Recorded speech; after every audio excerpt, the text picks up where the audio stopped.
자, 성경적 교회 시스템 한번 공부를 해보겠습니다. 사실은 이제 시스템 그러니까 참 여러분 좀 불편할 수 있습니다. 불편할 수 있는데 시스템이라고 하는 게 모든 구조, 모든 유기체든지 간에 또 기계든지 간에 그게는 반드시 시스템이 있고 그 시스템이 원칙을 가지고 원리를 가지고 진행해 나가고 움직인다라고 하는 의미에서 시스템에 대한 이해를 조금 마음의 여유를 가지시고 생각을 해보시면 좋겠습니다. 지난번에는 건강한 교회에 대한 시스템을 이야기했으면 오늘은 뭐라고요? 성경적 교회의 시스템, 성경적 교회 시스템을 한번 생각해 보겠습니다. 자, 성경적 교회 시스템을 이해하려면은 초대교회 성경에 나타난 건강한 교회, 성경에 나타난 우리의 본이, 표본이 되는 교회, 그 교회를 이해해야 되겠죠. 그죠?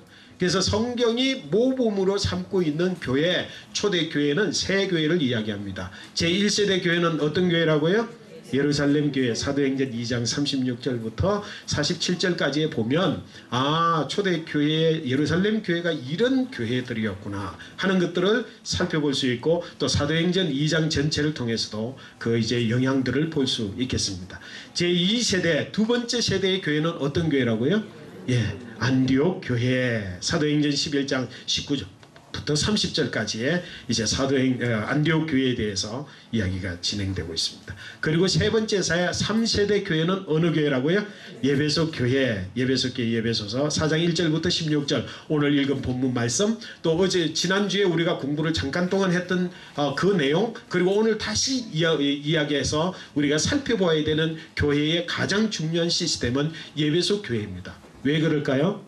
왜 우리가 지금 예배소 교회의 시스템을 더욱더 깊이 연구를 해야 되는가 하면, 사실은 초대교회의 제1세대 교회는 12사도들을 중심으로 해서 교회를 원래적인 교회의 전체적인 구조를 갖추기보다는 말씀을 전가하다가 한 가지의 교회가 문제가 생겨서 그 문제를 해결하기 위해서 집사를 세우면서 조직을 갖추기 시작한 교회로서 이제 오늘날 현대 교회로서 조직적인 교회를 보기에는 조금 이제 한계가 있을 수 있습니다. 그 다음에 안디옥 교회는 이 예루살렘 교회가 조금 이따가 다시 이야기를 하는데 제가 미리 이야기합니다.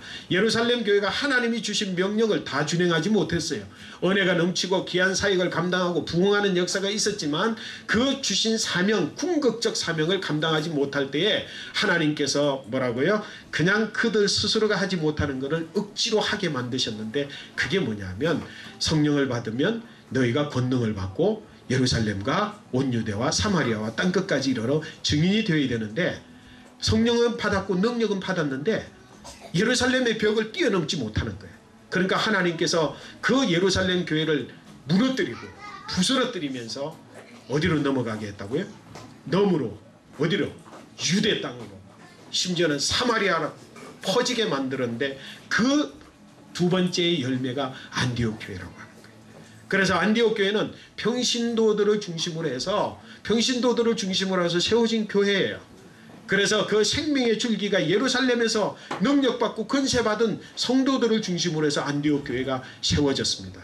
그래서 안디옥 교회에 기본적인 시스템이 있기보다는, 그러니까 뭐라고요? 거기에 성령도 역사하고 하나님의 은혜도 있고 구원받는 숫자도 있고, 그리고 귀한 교회로 세워진다는 말을 듣고 예루살렘 교회에서 바나바를 파송을 함으로 바나바를 지도자로 세워서 그렇게 세워지는 교회, 그리고 바나바가 다 상세히 보면서 목회자로서의 역량을 더 가지고 있는 바울을 불러다가 오히려 지도자로 세우고 자기가 물러나게 되는, 그러게 섬김의 도를 다 보이게 되는 그런 교회로서의 모습으로 아직까지는 교회의 전체적인 시스템을 갖추지 못했습니다. 그러나 사도 바울이 전도 여행을 통하여서 수없이 많은 전도 여행들을 통하여서 비로소 교회는 이렇게 세워져야 된다라고 그렇게 말씀을 전하여서 세운 교회가 예배소 교회입니다. 그래서 예배소 교회는 교회가 어떠해야 되고 직분은 어떻게 세워야 되고 그리고 교회가 어떻게 세워져 가야 되는가라고 하는 것을 전체적으로 담고 있는 게 예배소서입니다.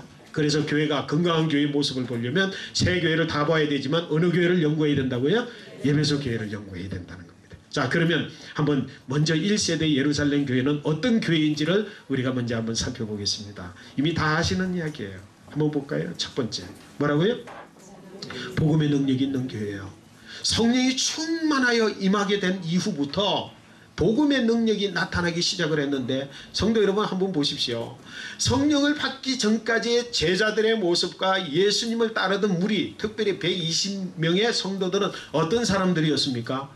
무능하고 겁 있고 그래서 다 도망치고 능력 없는 그런 사람들이었어요. 두려워하는 사람들이었어요. 뭘 두려워해요? 예수가 그리스도다라고 하는 복음을 전하기 두려워하는 사람들이었어요. 그런데 성령의 능력을 받고 제일 먼저 나타난 제일 먼저의 첫 열매, 성령 충만의 제일 첫 열매가 뭐라고요? 복음을 전하는 거였어요.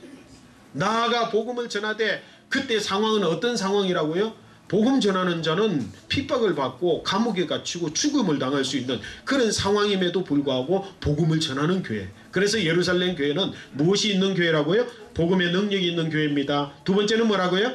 회개의 열매가 있는 교회예요. 성령의 충만함을 받은 베드로가 이제 나아가서 복음을 전하며 모여있는 모든 무리들이 그동안 한번 보십시오. 잘 생각해 보십시오. 예수님이 계시는 곳에 무리들이 모였습니까? 안 모였습니까? 모였죠. 많이 모였죠. 그죠? 많이 모였어요. 그런데 예수님의 천국 복음을 전파되어지고 천국 복음을 가르침을 받았지만 그들이 회개합니다. 우리는 어찌해야 됩니까? 우리가 이제 어찌하여야 할꼬? 이런 소리가 있었습니까? 없었습니까? 없었어요. 지금 마가복음을 우리가 보는데 그들 모여있는 사람들은 전부 어디에 관심이 있었어요? 야, 설교 잘하네. 그 다음에 뭐라고? 귀신도 쫓겨가는구만. 어이구, 병자도 낫네. 이런 데에 관심이 있지. 우리가 어찌해야 사느냐? 이제 우리가 어찌하여야 구원을 받느냐? 그렇게 회개하는 역사는 성경에 없어요. 근데 뭐라고요? 성령의 능력을 받고 예루살렘 교회의 첫 열매들이 나타나기 시작한 게 어떤 열매라고요? 회개의 열매입니다. 우리가 어찌하여야 할꼬? 회개하고 성령을 받으라. 그래야면 너희가 구원을 받을 것이다 라고 하는 회개의 열매가 있는 교회예요. 아, 제가 꿈꾸는 교회 중에 하나가 세례 많이 받는 교회. 성도 여러분, 세례 받은 성도가 많이 모이는 교회가 아니라, 많이 들어오는 교회가 아니라 초신자들이 예수 믿어서 교육받고 훈련받아서 새 생명으로 거듭나는 세례를 많이 받는 교회, 그 교회가 사실은 건강한 교회예요. 우리 소망교회는 여기 밴쿠버 지역에서 예수 잘 믿는 사람들이 몰려오는 교회가 되는 거 별로 좋지 않습니다. 저도 그런 용기가 아직은 없어요. 다른 교회 이름을 가진 분들은 우리 교회에서 아예 쫓아내버려야 되는데 그럴 용기는 없어요. 그러나 뭐라고요? 회개의 역사가 많은 교회가 되면 초대교회의 부흥의 역사가 일어날 줄로 믿습니다. 성도 여러분, 제발 이런 이야기는 좀 하지 말아주시면 좋겠습니다. 다른 교회 하도 그런 이야기를 많이 해서 막 뭐 들어온 뭐라고요? 굴러온 돌이 뭐를 박힌 돌을 뭐 빼낸다든지 이런 이야기 하지 마세요. 그래야만 되는 거예요, 사실은. 아니, 박힌 돌은 빼내야지. 아니, 박힌 돌을 가만히 놔두면 어떻게 해요? 그 구루마가 못 들어가는데. 그죠? 그런 이야기 하지 마시고, 또 목사님은 새신자만 좋아한다. 제가 우리 교회 이야기하는 거 아니에요. 지금까지 목회를 하다 보니까 그 이야기는 아주 그냥 정규 메뉴야. 정규 필수 메뉴예요. 필수 메뉴. 근데 우리 교회는 정말로 새신자들이 많고 구원받는 그런 사람들이 많은 교회가 되시기를 바랍니다. 다만 제가 더 욕심을 낸다면요, 여러분의 영적 자녀들이 그렇게 많아지기를 원하는 거예요. 여러분의 영적 자녀들이 많아져야 된다는 거죠. 그래야만 교회가 되는 거죠. 그래서 정말로 그런 이야기 하는 분들은 자기 영적 자녀가 없어. 자기 영적 자녀가 있으면 그런 분들은 그런 이야기 안 하잖아요.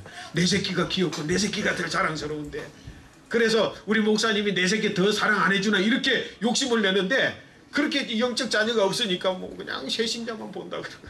저 새신자만 보는 사람 아니에요. 그죠? 자, 이제 필요 없는 이야기였고요. 자, 그 다음 뭐라고요? 날마다 믿는 수가 더하는 교회가 입니다. 자, 우리 소망교회는 날마다 숫자가 더하는 교회가 되어야 될 줄로 믿습니다. 자, 그 다음에 이제 교회는 교제가 풍성한 교회였어요. 예루살렘 교회는 교제가 풍성. 이 시스템이 온전하게 세워지는 것을 통해서 이런 열매들이 있어야 된다는 겁니다. 교회가, 성경적인 교회가 어떤 교회냐 하는 거예요. 뭐라고요? 교제가 풍성한 교회, 나눔의 역사가 풍성한 교회입니다. 그래서 뭐 내 것을 구분해서 그냥 남의 것으로 나누어주고 내 것을 함께 베푸는 거예요. 제가 이 이야기를 좀 우리 성도님들에게 그 이해를 돕기 위해서 제가 유학을 하는데요. 수억이 들었습니다. 수억이 들었는데요. 유학을 마치는데 근데 제 돈으로 안 했어요. 장로님 한 분이 전적으로 후원을 해 주셨어요. 근데 제가 누가 저에게 뭔가를 베풀려고 할 때 저에게 대접하려는 생각하지 마십시오. 그 교회가 어떤 교회가 되었을 때 그런 일들이 일어났냐면 처음에는 정말 나눔이 없는 교회예요. 근데 시간이 지나면서 교육하고 훈련하면서 제가 이렇게 보고 좀 어려움이 있는 성도가 있으면 제가 이렇게 기도하는 중에 누가 가면 불러요. 불러서 장로님, 집사님 누구 좀 돌아보십시오. 그러면요 그분이 사명감을 가지고 그 가정이 뭐가 지금 어려움을 당하고 있고 물질적인 고통을 당하고 있느냐 그걸 다 몰래 다 돕고 나서 저에게 와서 보고하는 교회예요. 저는 우리 소망교회 그렇게 되기를 바랍니다. 근데 저에게 후원하신 그 장로님이 제가 어느 집사님이 안수 집사님이 굉장히 어려움을 겪고 있어서 제가 어느 날 장로님 어느 집사님 좀 돌아보십시오. 가서 근데 시간이 지나고 나서 저한테 와서 목사님 정말 죄송합니다. 너무 죄송합니다. 그래서 왜 그러십니까? 제가 가서 그 집사님을 살펴보는 중에 한 2천만 원 정도가 필요한데 저도 어려워서 1,000만 원밖에 못 도왔습니다. 정말 죄송합니다. 이게요 거짓이 아니에요. 신실함으로. 여러분 목사를 대접하려면 이렇게 대접해야 돼요. 밥 사준다고 대접하는 거 아닙니다. 저에게 뭐 이렇게 뭔가를 잘해주는 게 대접하는 게 아니에요. 사랑하는 성도 여러분, 그런 교회가 되어질 때 거기에서 사랑이 스스로 자라가는 거예요. 이게 저는 그래 누구든지 그 하면 뭐가 있으면 좀 도와주십시오. 그러면 학비도 대주기도 하고 어려우면 이렇게 통로예요. 성도 여러분들이 통로가 되는 그런 은혜가 있어야 될 줄로 믿습니다. 이 초대교회가 예루살렘 교회가 그 역할을 했어요. 그 역할을 했어요. 그래서 저는 어느 날 이 간증하면 시간이 너무 많이 지나서 안 되는데 어느 날 저보고요 목사님 유학 가십시오. 왜요? 제가 돕겠습니다. 3년을 책임지겠습니다. 안 됩니다. 4년 책임지시면 저 가고 3년 책임지시면 저 안 가겠습니다. 그럼 4년 하겠습니다. 그래서 갔다 왔습니다. 사랑하는 성도 여러분, 저를 그렇게 키움으로써 제가 오늘 작은 일이라도 감당할 수 있는 더 좋은 기회를 제가 가지게 된 줄로 믿습니다. 나눔이 풍성한 교회, 그런 교회, 이제 그런 교회가 되어지는 게 성경교회입니다. 자, 같이 또 한번 읽습니다. 집사들이 성령 충만하고 구제일로 칭찬받는 교회였습니다. 문제가 있을 때에 그 문제를 해결하는 것이 너무도 은혜로웠어요. 그 목회자들이 뭐 그냥 그 제자들이 12제자들이 그냥 말씀을 전할 때는 뭐가 있었어요? 이 위에 게 다 있었어요. 복음, 능력, 회개, 열명, 제수, 교제, 이게 다 있었는데 말씀을 보고 기도하는 일에 시간을 줄이면서 막 굳이 하는 일에만 신경을 쓰다 보니까 교회가 문제가 생기고 그냥 분란한다고 헬라파, 히브리파가 나누어져서 우리 가부는 왜 적게 돕고 저쪽 가부는 더 많이, 이것 때문에 막 분란이 되어졌어요. 그럴 때에 사도들이 뭐라고요? 우리는 기도하고 말씀하는 일에 전념할 테니까 뭐를? 집사를 뽑아요. 어떤 집사? 성령 충만하고 칭찬받는 분. 성령이 충만하고 칭찬받아요. 우리 집사님들, 직분자들은 성령 충만하고 그리고 칭찬받는 분들이 되시기를 바랍니다. 그래서 이 구조가 잘 돌아감으로써 초대교회가 그 위기를 뛰어넘었습니다. 그 다음에는 뭐라고요? 마음을 같이하고 모이기에 힘쓰는 교회였습니다. 마음을 같이하고 모이기에 힘쓰는 교회, 그런 교회를 정말 이 마음을 같이하고 모이기에 힘쓰는 교회는 특별히 사도 바울이 제일 중요하게 생각하는 게 마음을 같이하는 거예요.